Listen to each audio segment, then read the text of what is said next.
অসমৰ আদিবাসী বোলে কাৰোবাৰ ভৰিৰ তলত থাকিব লাগিব। এইটো কিমান যুক্তিপূৰ্ণ কথা?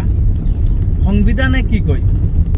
ভাৰতৰ সংবিধান অনুসাৰে সকলো নাগৰিক সমান।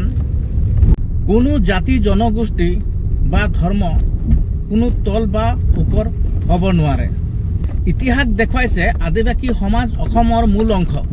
চাহ বাগিচাৰ পৰা আৰম্ভ কৰি মাটি বন সংস্কৃতি অসমৰ গঢ়াত আদিবাসীসকলৰ অৱদান যথেষ্ট ডাঙৰ।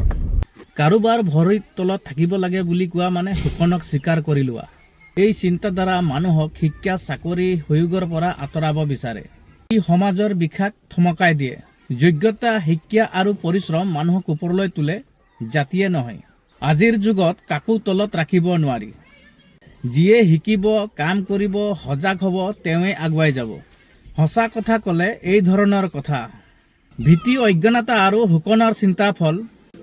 আদিবাসী সমাজ তলত থাকি নহয়, আদিবাসী সমাজ সজাগ হ'ব লাগে, আগুৱাই যাব লাগে, নেতৃত্ব ল'ব লাগে। আগৰ দিন নাই, আদিবাসীসকলে বলি হৈ থাকিব। আদিবাসীসকল এতিয়া জাগিছে আৰু জাগিব।